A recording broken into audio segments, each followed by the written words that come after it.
真有人精通这伤，他们其中之一是在下的。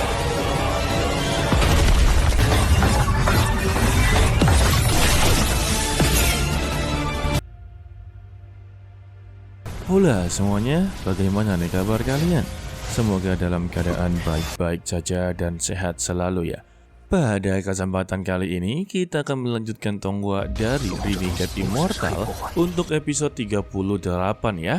Sebelum itu, kita review dulu untuk part sebelumnya. Wang Lin yang telah keluar dari tanah Dewa Para kuno, dia malah bertemu dengan dua orang lain yang sedang main kejar-kejaran, yaitu Yunfei dan juga Qian Kun. Di sana mereka sedang membahas salah satu harta spiritual yang dipegang oleh Yunfei. Tetapi di sini Wang Lin sama sekali tidak begitu mempedulikannya. Dia hanya mempertanyakan kepada mereka berdua, apakah di sekitar sini ada salah satu kota yang bisa ditempati. Yunfei dengan begitu cepat memberitahu ada salah satu kota yang bisa dia tempati. Dan Wang Lin baru menyadari kalau pria tersebut ternyata adalah bagian dari bungkuk Meng, yang dimana dia tidak boleh tahu kalau dirinya berasal dari tanah Dewa Para kuno, maka semuanya akanlah menjadi masalah besar. Mau tidak mau juga, Wang Lin haruslah menghabisi dirinya. Setelah semua itu juga, Mo Yun langsung membawa Wang Lin untuk ke kediamannya. Di sana dia mencoba juga untuk menggoda Wang Lin, tetapi langsung dihempaskan. Beberapa hari berlalu pun dia meminta pertolongan kepada salah satu kultivator tertinggi. Kalau begitu, langsung saja kita masuk ke dalam ceritanya. Mo Yun yang bertemu dengan Chu Xiping langsunglah memeriksanya dan menanyakan sebenarnya ini adalah larangan kuno yang begitu luar biasa dan siapa yang mahir dalam melakukan sebuah larangan seperti ini. Mendengar itu, Mo Yun menjadi begitu putus asa. Dia menanyakan kembali apakah Chu Xiping bisa melepaskan larangan kuno satu ini. Bagi Chu Xiping untuk memecahkan larangan tersebut tidak begitu sulit, tetapi yang harus dia lakukan saat ini yaitu memberitahu siapa yang menggunakan larangan terhadap dirinya. Mendengar itu membuat Mo Yun juga sangatlah kebingungan apakah dia harus menjawabnya atau tidak ya. Dikarenakan jika dia memberitahu kepada Chu Xiping tentang Wang Lin, maka dia akanlah binasa. Dan dia berjanji untuk memberitahunya jika Chu Xiping telah berhasil memecahkan larangan tersebut. Dan Chu Xiping pun langsunglah menerima kesepakatan ini ya. Tetapi ketika dia ingin memecahkan larangan tersebut, si iblis merah ataupun si kelelawar langsung keluar untuk mengganggu dirinya. Ditambah juga untuk Mo Yun haruslah meninggal dunia, yang dimana jiwanya langsunglah diserap oleh si jiwa iblis merah. Dan ini adalah perintah dari Wang Lin, karena Mo Yun telah melanggar janjinya guys. Tidak sampai di situ juga, 3 harta berharga milik dari Mo Yun haruslah diambil oleh si iblis merah. Sayangnya ketika si iblis merah ingin keluar dari sana, dia pun langsung diserang oleh Chu Xiping dengan kekuatan 4 naganya. Si iblis merah juga berhasil keluar dari serangan tersebut, yang membuat Chu Xiping haruslah mengeluarkan sebuah drum kecil untuk menjatuhkan dirinya. Dia hanya berkata sepertinya pertarungan ini akan menjadi pertarungan yang lebih serius, dan dia pun langsung memainkan drum tersebut, yang dimana langsung mengeluarkan banyak sekali tengkorak prajurit untuk mengalahkannya guys. Tetapi dar alam Ji ekstrim milik dari Wang Lin sudah sampai ke arah mereka dan menghancurkan beberapa prajurit tengkorak hanya dengan 1 kali tatapan saja. Hal itu juga membuat si iblis merah berhasillah diselamatkan ya guys. Untuk Chu Xiping yang melihat wujud dari Wang Lin menjadi begitu ketar-ketir dan meminta kepadanya untuk harap tenang. Sepertinya ada salah paham antara mereka berdua. Dan dia juga sudah tahu kalau pria yang dihadapannya ini adalah orang yang bisa melakukan larangan kuno tersebut. Chu Xiping mengaku kalau dia tidak mempunyai niat buruk sama sekali tentang dirinya. Dia hanya ingin mempelajari tentang larangan kuno tersebut. Namun di sini Wang Lin sama sekali tidak mempercayainya kalau mereka berdua baru saja bertemu dan juga baru kenal. Bahkan baru saja dia tadi mengunuskan pedang ke arahnya. Jadi bagaimana dia bisa untuk mempercayai sosok dari Chu Xiping ya? Lalu dia memberitahu apa yang sebenarnya terjadi untuk kota satu ini. Karena sebentar lagi ada sebuah bencana yang akan datang. Dan dia meminta kepada Wang Lin untuk bekerja sama ataupun memberikan bantuan, maka itu akan sangatlah membantu untuk dirinya.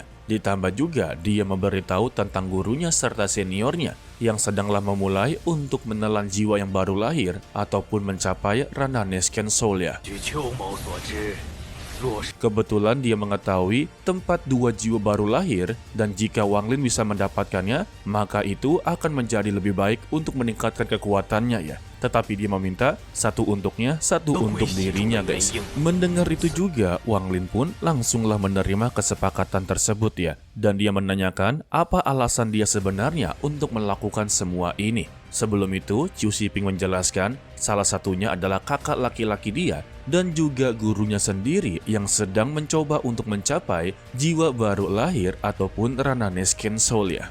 Namun, yang membuat dia benci sebencinya kepada gurunya ataupun kakaknya kalau mereka sedang mencoba untuk menumbalkan dirinya guys. Karena kita tahu untuk mencapai jiwa baru lahir haruslah menumbalkan seseorang ya. Beruntung saja Chu Xiping ini tahu maksud dari mereka berdua, maka dari itu dia telah memahami semua rencana dari mereka ya. Bahkan juga dia telah menjalankan rencana ini selama 30 tahun, yang dimana mereka berdua sudahlah mengasingkan diri, tetapi langsung dibuat tidur oleh Chu Xiping guys. Lalu Wang Lin juga menanyakan sebetulnya apa hubungannya dengan pedang kuno. Chu Xiping kembali menjelaskan sebetulnya tempat lautan iblis ini memiliki banyak sekali harta rahasia yang mungkin saja akan membuat mereka menjadi lebih kuat.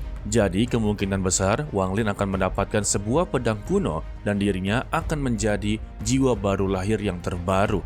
Setibanya di tempat pengasingan kakaknya serta gurunya, dia meminta kepada Wang Lin jika dia telah berada di dalam ruangan, dirinya dilarang untuk menyerang. Ketika berada di dalam, Chu Xiping meminta kepada Wang Lin untuklah berhati-hati, dikarenakan di setiap dinding berisikan formasi yang akan selalu menghambat mereka. Mungkin saja formasi tersebut akanlah menghabisi nyawa mereka jika dalam keadaan lengah ya. Contohnya, mereka berdua dihadapkan dengan ular roh spiritual. Tetapi guys, dengan begitu mudahnya, Wang Lin pun langsunglah menghabisinya hanya dengan satu serangan saja. Menurut dia, ini terlalu lemah daripada larangan dewa kuno sebelumnya. Serangan tersebut juga membuat Chu Xiping sangatlah terkejut.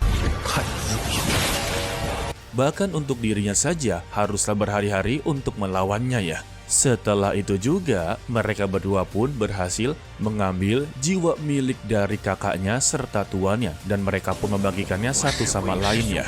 Karena dirinya masih ketar-ketir, dia pun langsung meninggalkan Wang Lin di sana sendirian. Dan juga untuk Wang Lin, dia bergegas untuk kembali karena dia ingin membuat sebuah ramuan pil dan meningkatkan kultivasinya ya. Dari beberapa kristal spiritual warna-warni, akhirnya dia pun telah menggabungkan ataupun menyempurnakan dan membuat sebuah bendera warna putih yang sangat berbeda dengan Tenghua. Kalau Tenghua kan warnanya hitam ya. Dan tujuan dari menggunakan bendera tersebut agar para kultivator ini bisa menggunakan formasi hanya dengan satu gerakan saja. Dan Wang Lin mempunyai sebuah rencana kalau dia akan membagi 999 bagian bendera. Wadidaw. Singkatnya, 2 hari pun telah berlalu.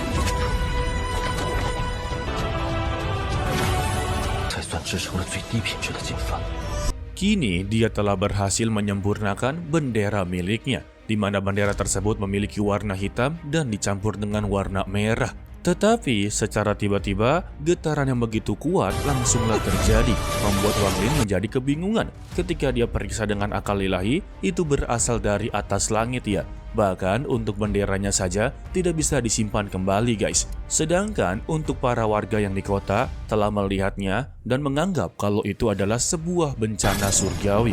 Mereka mempertanyakan bagaimana semua ini bisa terjadi ya. Disebabkan kalau bencana surgawi ini sudah lama berlalu. Terakhirnya bencana surgawi terjadi, salah satu negara kultivator haruslah hancur dengan begitu cepat. Namun juga ada yang menyimpulkan jika bencana surgawi datang, berarti ada salah satu harta karun kuno yang telah muncul ataupun obat spiritual serta ramuan ya. Sehingga untuk para kultivator yang telah mengetahui rumor tersebut, mereka pun langsunglah menuju ke tempat bencana surgawi untuk mengambil harta tersebut. Yang dimaksud harta kuno itu adalah bendera milik dari Wang Lin guys. Ya, cari masalah lagi dah. Sedangkan untuk Wang Lin, dia telah melihat bencana surgawi tersebut sedang mencoba untuk menghancurkan bendera miliknya. Dan Wang Lin menyadari satu hal, kalau bencana surgawi ini tidak mengizinkan untuk Wang Lin membuat salah satu harta karun kuno ya. Karena dia ini menciptakannya guys, bukanlah mengambilnya. Namun di sini Wang Lin sama sekali tidak mau benderanya dihancurkan ya. Karena ini adalah jeripaya dia sendiri. Sehingga dia pun membuat sebuah formasi perlindungan agar dia tidak mendapati serangan tersebut. Ditambah juga, Wang Lin pun langsung menyalurkan energi spiritual ke dalam bendera tersebut agar dia dapat mengendalikannya. Setelah selesai, Wang Lin pun berhasil memegang bendera miliknya ya, dan dia pun keluar dari sana.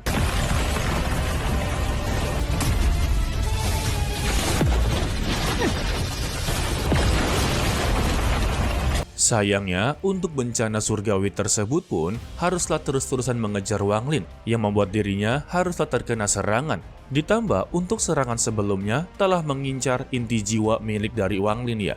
Dia pun bergegas untuk menutup inti jiwa tersebut agar dirinya tidak terkena apa-apa. Namun sayangnya, beberapa kultivator telah menemukan keberadaan dari Wang Lin dan mencoba untuk menyerangnya, sembari berkata, serahkan harta karun kuno tersebut jika dia masih inginlah hidup. Waduh, tetapi biar sekali tetap saja sama Wang Lin, dia langsunglah meninggal dunia. Lagian macam-macam ya.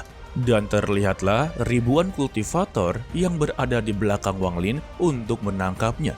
Dan dirinya pun langsunglah terikat dengan rantai biru. Dari mereka berkata, serahkan harta karun kuno tersebut karena dia sama sekali tidak memenuhi syarat ya.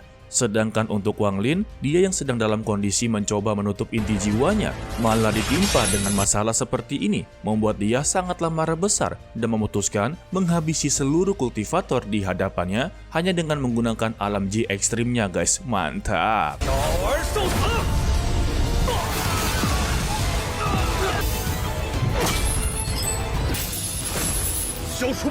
Dan masih saja ada salah satu kultivator yang menganggap remeh kemampuan dari Wang Lin. Dia pun langsung mengeluarkan tapak yang begitu besar yang membuat Wang Lin haruslah menggunakan benderanya untuk menahan semua serangannya guys. Ingat ya guys, kondisi dari Wang Lin ini sedang mencoba untuk menggagalkan bencana surgawi di dalam tubuhnya. Dikarenakan jika dia tidak menahan inti jiwanya, maka dia akanlah meninggal dunia. Dari ledakan spiritual tersebut juga membuat Wang Lin berhasil melarikan diri dengan cara memasuki mutiara surgawi miliknya ya.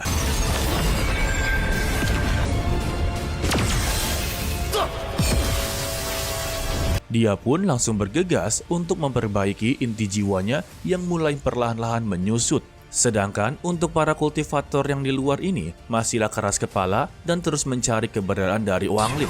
Sedangkan untuk Wang Lin sendiri, dia tidak akan menyalahkan kepada siapapun.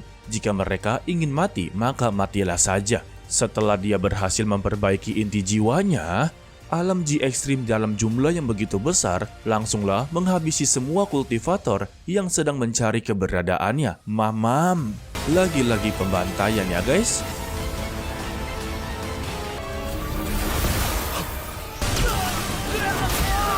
Tidak sampai di situ juga, ratusan kultivator yang telah meninggal dunia langsunglah diserap oleh Wang Lin ya, karena dia membutuhkan jiwa esensi mereka untuk memperbaiki inti jiwanya.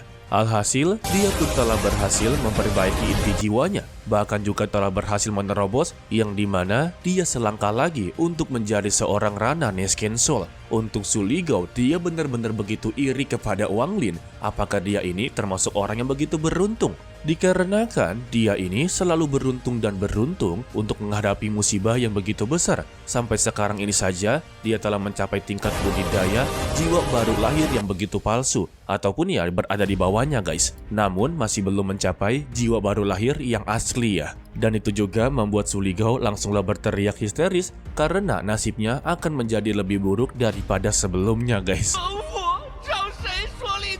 Tetapi ketika dikeluarkan oleh Wang Lin, Su Ligao pun langsung memberikan selamat kepada dirinya. Emang punya dua muka nih orang. Lalu Wang Lin juga mengeluarkan inti jiwa esensi milik dari kakaknya Chu Xiping ya. Dan ini adalah langkah terakhir agar dirinya menjadi jiwa baru lahir ataupun Rana Nesken Soul. Tetapi dia teringat dengan kata si Tunan untuk menjadi jiwa baru lahir itu adalah metode yang paling terumit. Dan dia pun memutuskan untuk menyerapnya ya. Dan sesuai perkataan dari si Tunan, kalau proses menjadi jiwa baru lahir itu sangatlah rumit dan juga sangat sulit. Dan benar saja, Wang Lin gagal untuk menyerapnya. Dia pun langsung tertawa karir sembari berkata, untuk mencapai semua ini ternyata sangatlah sulit untuk dilintasi.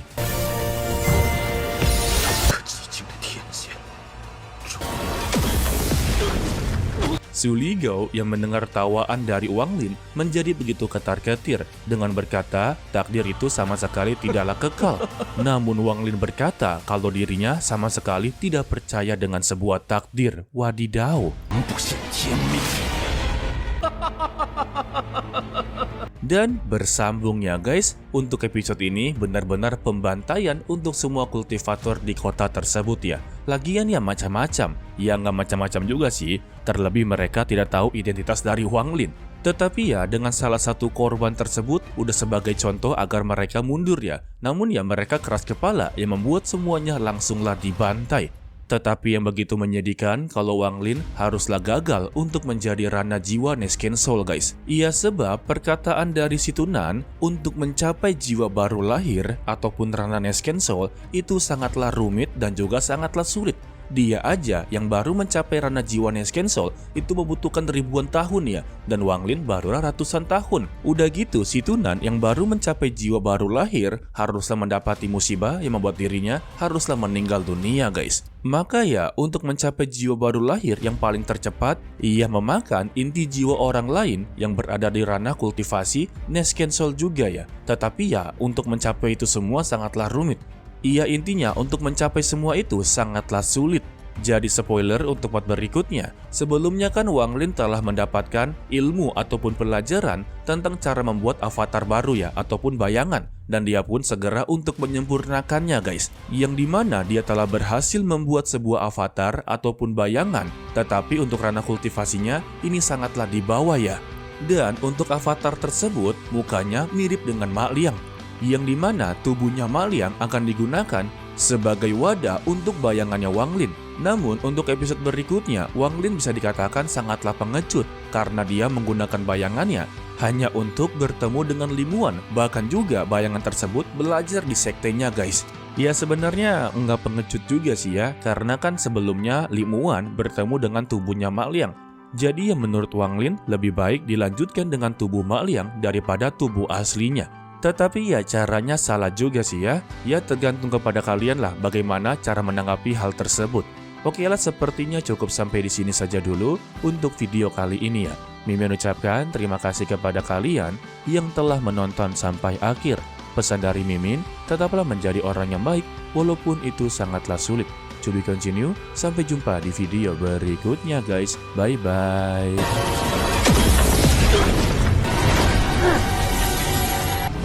真有人精通这伤，他们其中之一是在下的